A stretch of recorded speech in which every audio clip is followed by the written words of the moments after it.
Bismillahirrahmanirrahim. Assalamualaikum warahmatullahi wabarakatuh. Waalaikumsalam warahmatullahi wabarakatuh. Yang saya hormati Bapak Ibu Kepala Sekolah, yang saya banggakan dan saya cintai, Bapak-bapak Ibu para pendiri, operator, mana operatornya? Ya. Jadi operator itu harus juga hadir sebentar.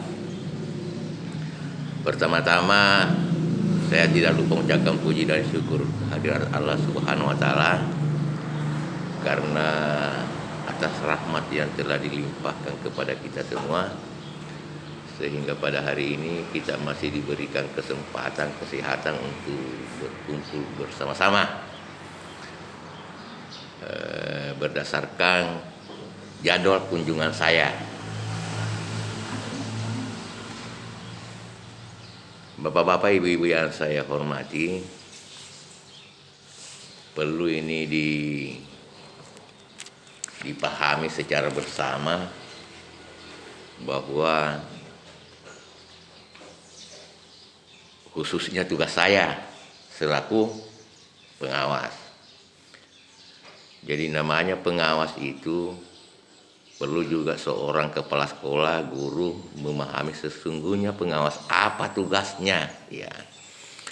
Sebab kapan kepala sekolah dan guru tidak mengetahui tugas pengawas, ya, bisa saja ada prediksi-prediksi yang tidak bagus kalau sering datang di sekolah, ya kan begitu. Jadi sesungguhnya itu pengawas tugasnya itu kan namanya yang paling utama melakukan supervisi, kan begitu, melakukan supervisi. Tapi semuanya itu sebenarnya apa yang kalau bercerita tentang supervisi sesungguhnya itu banyak bersikaung itu, ya. Jadi yang pertama ada namanya membina guru dan kepala sekolah, begitu, membina guru dan kepala sekolah. Yang kedua ada namanya memantau 8 standar, ya.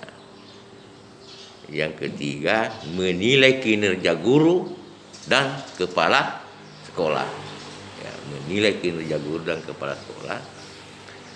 Kemudian yang keempat itu adalah membimbing guru di dalam kegiatan KKG dan membimbing kepala sekolah di dalam kegiatan K3S, ya.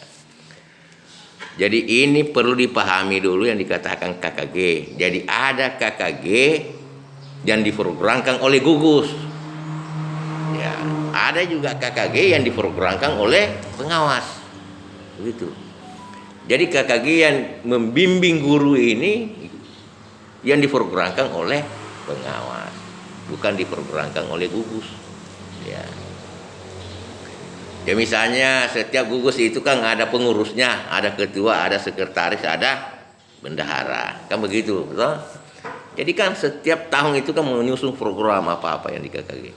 Walaupun sebenarnya kalau ber-KKG itu tidak dihadiri oleh pengawas tidak menjadi persoalan, ya. Walaupun tidak ada masalah, kecuali kalau diundang pengawas misalnya ada materi yang saya mau bahas, tapi kami semua dari mulai pemandu-pemandu tidak ada yang bisa, baru diundang oleh pengawas. Begitu juga di dalam K3S. K3S itu kan ada juga ketua K3S di setiap kecamatan. Jadi misalnya kalau ketua K3S-nya di sini mengundang kepala sekolah, tidak undang pengawas, tidak ada masalah gitu, ya. Tetapi misalnya kalau ada yang mau dibahas, ya tidak ada yang tahu, ya baru diundang pengawas, bisa. Tapi kalau pengawasnya tidak tahu, tidak usah juga undang. Jadi harus disampaikan, ada materi-materi begini Pak, apakah bisa kita bawakan ini seperti di Maret, taruh misalnya di Maret kan ada beberapa pengawas itu, saya sendiri, Pak Sultan, Pak Nawawi, Pak Anang, itu yang tugasnya itu di Kecamatan Maret saja adalah Pak Nawawi, itu yang paling banyak. Jadi Bapak-bapak, ibu-ibu yang saya hormati, jadi ini kunjungan terakhir saya untuk bulan ini, karena setiap bulan itu saya datang berkunjung. Ya, kunjungan terakhir ini. Jadi di antara 10 sekolah yang saya lihat, baik administrasi kepala sekolah maupun administrasi guru, memang ada, boleh katakan, saya katakan bahwa ada kekurangan-kekurangan atau kekeliruan-kekeliruan tentang instrumen-instrumen ini. Ya. Oleh karena itu, pada hari ini saya dulu ingin memberikan penjelasan-penjelasan yang saya anggap kurang bagi guru, ya. Dan tentunya berikutnya, kalau salah kan tidak menjadi masalah, ya. Tidak ada orang mau bekerja salah, pasti mau bekerja untuk yang benar, pasti begitu. Nah, tentu yang salah itu, yang dianggap belum sempurna itulah yang kita sempurnakan. Ya. Yang penting kata kunci itu yang dikatakan administrasi itu mau dipedomani, hanya itu saja. Ya. Walaupun bagaimana bagusnya administrasi itu, kalau tidak dapat digunakan, yang mau menggunakan tidak ada artinya itu. Ya justru itu saya larang nanti bapak-bapak, ibu-ibu membeli RPP. Jangan beli RPP. Ya. Percuma itu. Jangan download RPP, karena RPP sekarang sangat mudah. Sangat mudah. Jangan download. Sebab itu RPP itu mau dipakai, mau digunakan di dalam mengajar. Ya. Jadi kalau membeli RPP, jelas hanya dokumen-dokumen saja, tidak ada artinya itu. Biar sederhana, yang penting kita pakai. Begitu saja. Jadi apanya yang susah? Yang susah itu sesudah Bang ajar, RPP dan Bang ajar. Seperti program semester kan setiap satu kali saja bikin. Pemetaan satu kali saja bikin dalam satu semester. Penilaian kan nanti kalau ada formatnya, ya. Tidak setiap hari itu kan kita melakukan penilaian, tidak itu. Ada ketentuan-ketentuannya bahwa saya melakukan penilaian begini. Yang aneh itu setiap hari sebenarnya yang kita buat itu adalah RPP dan bahan ajar. Jadi saya sudah sependapat sekarang ini RPP yang dipermainkan oleh Pak Menteri itu hanya yang sederhana sekali, tapi dipedomani daripada terlalu panjang hanya menjadi dokumen saja, kan begitu. Ya baiklah, saya akan memberikan sedikit gambaran berdasarkan kekurangan sekolah B. Artinya yang pernah saya lihat, dan mungkin kekurangan juga di sini, ya. Karena saya lihat itu apa kekurangan di sana, kekurangan juga di sini. Dan kekurangan di sini, kelebihan di sini, mungkin kelebihan juga di sana. Berdasarkan hasil pengalaman saya kalau saya melakukan akreditasi sekolah. Jadi di nomor 7 itu, yaitu penugasan, kan begitu di instrumen itu. Pada aspek pengetahuan, penugasan pada aspek keterampilan. Jadi begini, jadi yang perlu dulu dipahami bahwa pada teknik penilaian pada aspek pengetahuan, ini penilaian pada aspek pengetahuan itu kan ada 3 teknik penilaian. Seorang guru itu harus menghafal mati. Apa itu? 1. Teknik penilaian pada aspek pengetahuan. Pertama tes, itu hafal mati itu. 2. Penugasan. 3. Apa itu? Lisan. Ya. Jadi itu harus dihafal. Nah, dan harus dipahami yang mana dikatakan tes, yang mana dikatakan tugas, yang mana dikatakan lisan. Nah, itu. Sebab kapan saja hanya diketahui tes tugas lisan hanya sampai di situ saja, tidak ada artinya juga.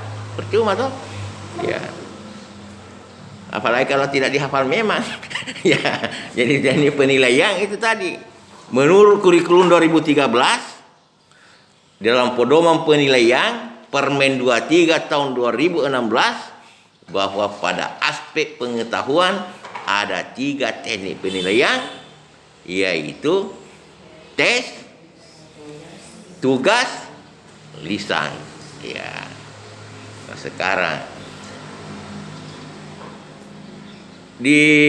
yang sering dilakukan oleh guru itu, apabila sudah mengajarkan satu tema, kan begitu toh? Apabila sudah mengajarkan satu tema, guru itu wajib melakukan penilaian minimal 1 kali. Itu wajib minimal 1 kali. Jadi kalau ada guru sudah mengajarkan 2 tema, nah belum ada nilainya, nah itu berarti kewajibannya dia tidak lakukan. Begitu. Jadi biasanya guru yang sering kamu lakukan setelah mengajarkan satu tema, menyusun kisi-kisi itu melakukan penilaian harian namanya. Yang kan dulu mengatakan ulangan harian, sekarang mengatakan penilaian harian. Dulu itu kalau misalnya kita mengatakan melaksanakan ulangan harian, berarti ulangan, kan begitu. Ya, mungkin dari kata-kata istilah ulangan itu sehingga diganti menjadi penilaian. Jadi kalau bagaimana kalau tugas, kan penilaian juga. Ya, kan begitu. Jadi setelah guru mengajarkan satu tema, wajib guru itu memberikan nilai kepada siswanya minimal 1 kali. Itu minimal 1 kali. Jadi misalnya sudah diajar satu tema, maka guru itu mulai misalnya menyusun kisi-kisi, toh? Ya. Setelah itu menyusun soal. Setelah menyusun soal, baru diberikan soal itu kepada anak. Kemudian hasilnya diperiksa. Kan begitu. Ya. Itu namanya penilaian harian melalui tes. Itu namanya tes. Ya. Kemudian yang mana dikatakan penugasan, tugas. Yang dikatakan tugas itu nama populernya adalah PR. Nama canggihnya adalah tugas terstruktur. Begitu. Jadi saya ulangi, jadi jangan mau keliru. Memang kalau orang itu kurang-kurang kata-kata mendengarkan, begitu dirubah sedikit namanya keliru lagi. PR itu sudah lama kamu ketahui itu pekerjaan rumah. Pada waktu penilaian portofolio sih ada yang dikatakan tugas terstruktur. Bah, agak naya. Nama populernya adalah PR. Kemudian pernah juga kita mendengarkan istilah bahwa kegiatan kurikuler itu ada 3. Intrakurikuler, kokurikuler, ekstrakurikuler, kan begitu toh? Bahkan dipelajari SPG itu. Ya, intrakurikuler, kokurikuler, ekstrakurikuler. Apa itu intrakurikuler? Ya, kegiatan yang dilaksanakan dalam proses pembelajaran. Apa itu kokurikuler? Bahagian daripada intrakurikuler. Nama lainnya bagiannya itu adalah PR. Kokurikuler itu adalah PR, pekerjaan rumah. Kemudian biasa juga mendengarkan istilah TMT dan TMTT. Penugasan terstruktur ya, dan penugasan tidak terstruktur. Itu ditugaskan semua, di luar semua yang dikerjakan. Artinya dikerjakan bukan di dalam proses tapi di luar proses. Maksudnya bukan di dalam intra, tapi di luar intra. Intranya namanya co-kurikuler. Begitu saja anunya. Jadi memang banyak-banyak istilah tapi sebenarnya tujuannya sama. Boleh katakan, saya katakan itu stop lama, hanya berubah nama-nama saja. Sama juga saya, nama saya dulu itu yang populerkan Isuradi, ya. ketika misalnya lama kelamaan sudah punya istri, dipanggil lagi ada nama kedua peta Sandra, itu yang populer lagi. Padahal peta Sandra dengan Suradi yang tahun kan, ya sama juga itu. Nah, kemudian ini perlu juga dipahami bahwa untuk memperdalam materi itu harus melalui penugasan. Jadi tugas terstruktur itu adalah sesungguhnya memperdalam materi. Ya, justru itu pertanyaan-pertanyaan yang diangkat itu atau tugas-tugas yang diberikan kepada siswa itu adalah tugas-tugasnya yang sifatnya apa itu yang paling tinggi istilahnya sekarang. Tugas yang sifatnya, ya ulangi, ya begitu. Nah, jadi kalau kita memberikan penugasan kepada siswa itu, ya harus sifatnya hot, begitu. Dan tidak membutuhkan banyak soal. Bisa saja soal, ada beberapa aspek yang dinilai, begitu. Jadi kalau ada seorang guru setelah mengajarkan satu tema, contoh saya berikan gambaran. Di tema pertama di kelas artinya di kelas orientasi misalnya 456 berapa subtema satu tema? 3. Ya, 3 toh? Contohnya misalnya 3 ini subtema. Kan biasa saja 1 kali 1 mata pelajaran, kadang 2 kali toh. Ya. Jadi subtema 1 2, contoh misalnya subtema 1 2 dia ambil tes tertulis. Subtema 3 dia ambil misalnya soal-soal tugasnya penugasan. Kan begitu. Berarti setiap subtema itu kan terwakili untuk dibuatkan soal. Jadi yang perlu dulu diketahui, untuk penugasan itu kita cari dulu materinya yang tepat untuk dibuatkan pertanyaan-pertanyaan kos. Begitu. Jadi tidak mutlak 1 2 3, tidak dicari.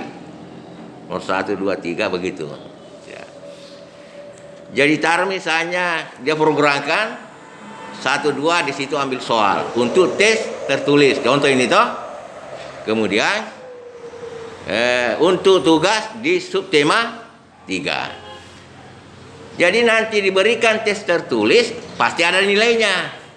Nah, diberikan tes penugasan ada juga nilainya.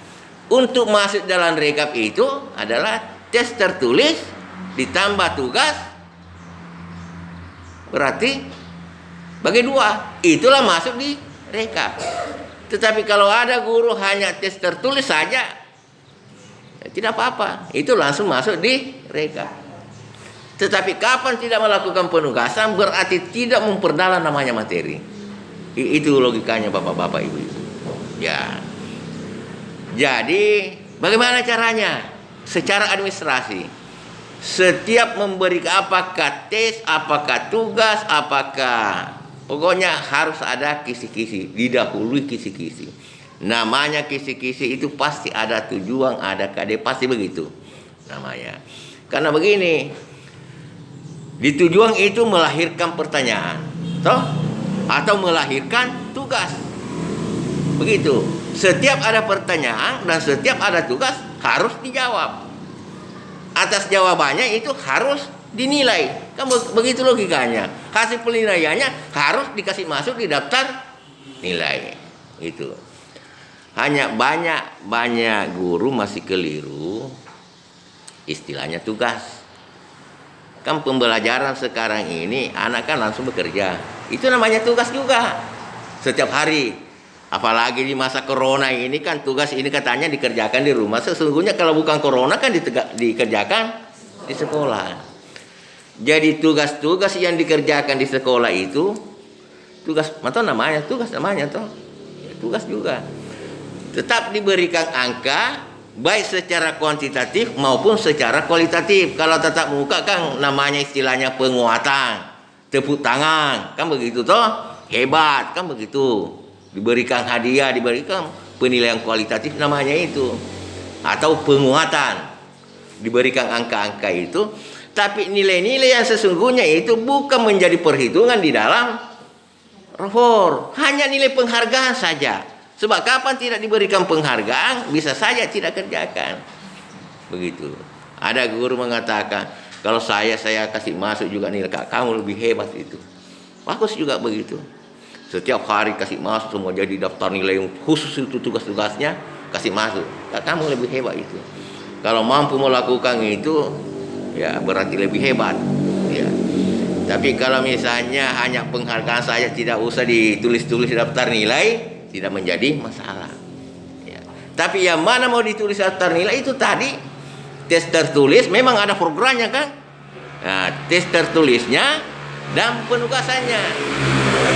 Nah, dan perlu juga dikatakan ada namanya lisan, tes lisan.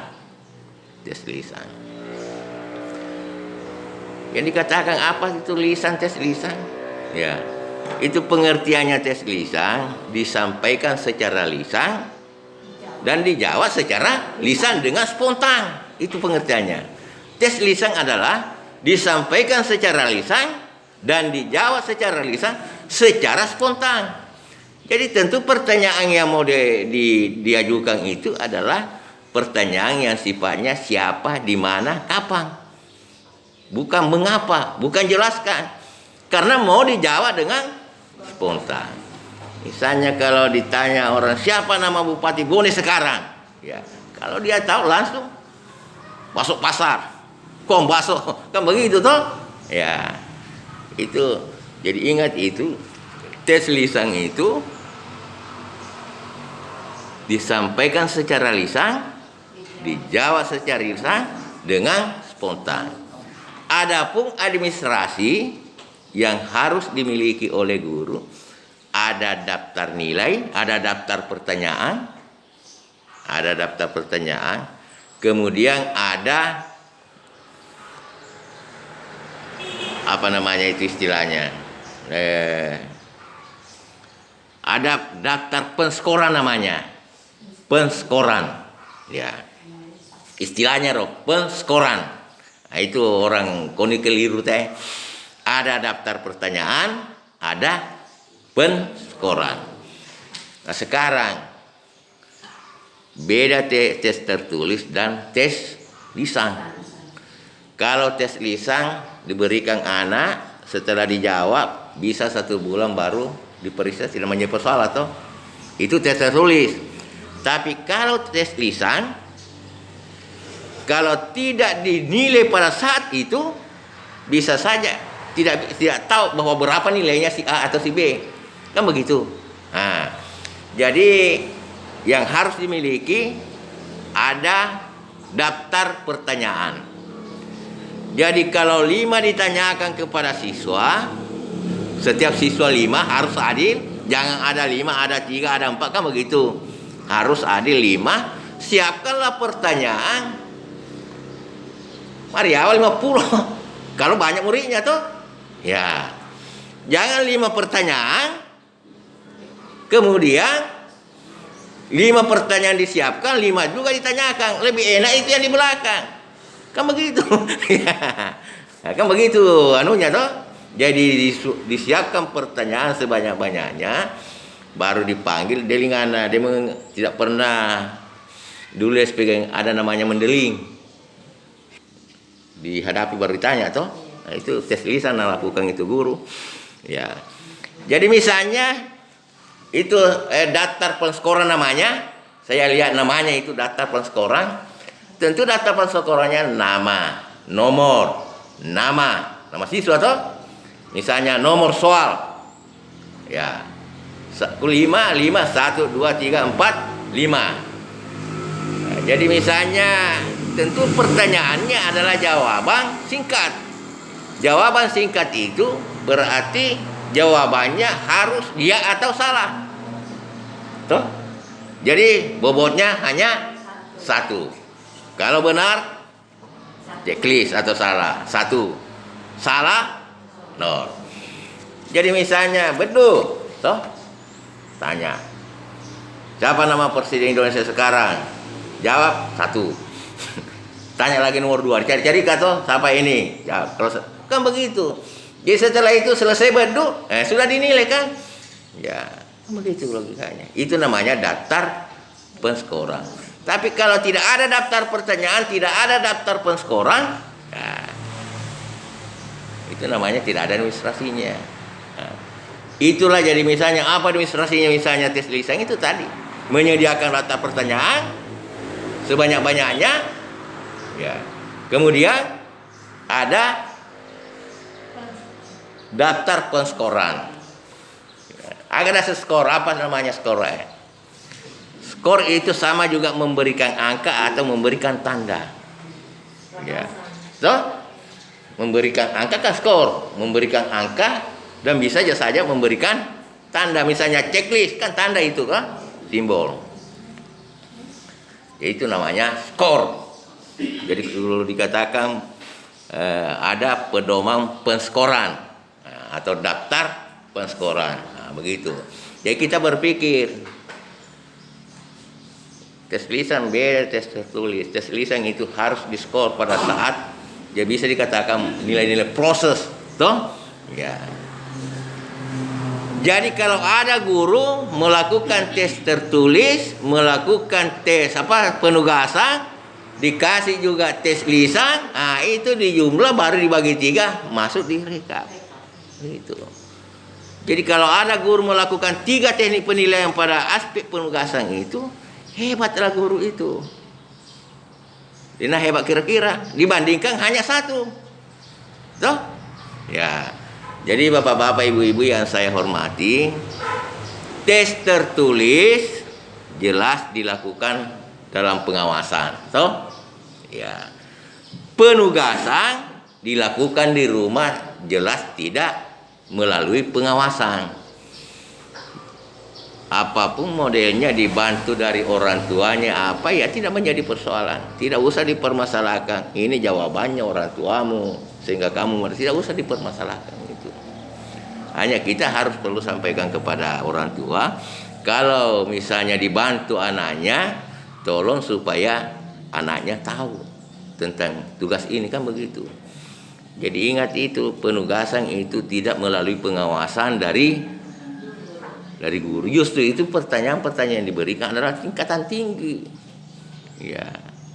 Tes lisan dibawa pengawasan oleh guru karena langsung proses, kan begitu. Memang harus ada waktu, bukan di dalam proses pembelajaran dilakukan tes lisan, bukan. Ya. Justru itu bapak-bapak, ibu-ibu, kalau misalnya setiap satu tema diprogramkan misalnya penilaian harian, tidak cukup 1 hari, contoh misalnya toh, bisa diprogramkan 2 hari. Ya. Karena ada namanya juga penugasan praktek-praktek itu yang dilakukan di KI 4 itu tidak bisa dinilai pada waktu proses. Ya, pasti ada waktu-waktu tertentu. Contohnya misalnya membaca puisi, mau dinilai 20 muridnya, apakah dilakukan pada waktu proses belajar? Tidak. Hanya dilatih di situ saja bagaimana cara membaca puisi yang bagus. Nah, nanti dinilai ya pada waktu juga. Diambilkan tempat, waktu. Begitu. Jadi, sudah tertulis, kemudian berikutnya nanti masing-masing misalnya kalau ada prakteknya membaca puisi misalnya atau berpidato kan begitu. Kalau agama misalnya bagaimana cara berwudu kan begitu toh. Ya. Nah ini yang belum pernah dilakukan karena pada penilaian harian itu memang tidak ada proses pembelajaran selama 1 hari. Nah, hanya apakah tes tulis, apakah praktek begitu. Saya rasa belum pernah melakukan begitu toh. Kalau belum pernah melakukan begitu berarti prakteknya itu hanya omong kosong saja, jelas itu. Karena tidak mungkin melakukan praktek begitu di dalam proses belajar mengajar, tidak ada waktu. Khususnya baca puisi kan begitu. Jadi saya ulangi tentang ini penugasan ini Bapak-bapak Ibu-ibu. Jadi semua tes itu, baik tes maupun penugasan, harus mempunyai kisi, mempunyai soal atau tugas, dan mempunyai pedoman penilaian. Begitu.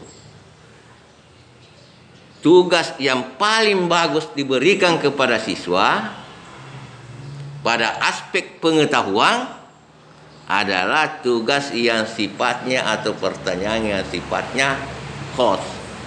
Itu toh.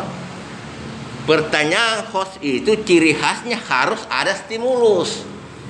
Nah, saya rasa sudah pintar semua saya lihat dulu pada waktu saya latih toh. Ya. Nah, jadi bagaimana misalnya kalau ditanya oleh pengawas tentang administrasi, ya, kalau saya mengatakan mana tes tugasnya, apa penugasannya untuk aspek pengetahuan, itulah yang diperlihatkan, pertanyaan-pertanyaan. Bukan nilainya dulu, karena yang saya mau tanyakan adalah tugasnya. Toh, tugas yang diberikan kepada siswa. Kalau saya tanyakan mana nilainya, ya, kan itu kok kutanangin nilainya toh. Hanya baru tugasnya, kan begitu. Jadi napitani ronuna dia perlihatkan apa? Ya sesona bukan itu. Ya. Itu. Jadi alangkah baiknya ada juga identitasnya, toh seperti tes tertulis. Ada identitasnya baru ada tugas di bawahnya. Nah. Kan enak kalau begitu, baru kasih siswa. Sama juga tes tertulis, dikasih siswa lembaran jawab pertanyaannya toh. Kan begitu. Kalau begitu Bapak-bapak Ibu-ibu yang dilakukan, saya rasa Bapak Ibu sudah hebat. Ya. Hebat nih, artinya lengkap. Begitu. Sudah mengerti tentang ini penugasan toh? Ya. Jadi kalau mau guru yang profesional, yang pertama pintar mendengar. Pada waktu mendengar harus pintar menikmati apa yang didengar. Jadi bukan saja merasakan enaknya makanan mau dirasakan, mau dinikmati. Mendengar juga harus dinikmati. Nah, justru itu banyak orang ketika ada orang berbicara, bicara toy, itu namanya tidak ada itu. Ya. Tidak ada yang bisa dirasakan. Begitu. Tapi saya lihat Bapak-bapak Ibu-ibu ketika saya berbicara betul-betul menikmati. Nah, begitu. Justru itu lahir istilah seorang guru itu dalam mengajar harus itu berusaha bagaimana caranya menghipnotis siswanya. Ya, maksudnya menghipnotis ketika dia berbicara perhatiannya tertuju kepada guru. Ya, begitu. Yang kedua, tugas tentang pada aspek keterampilan.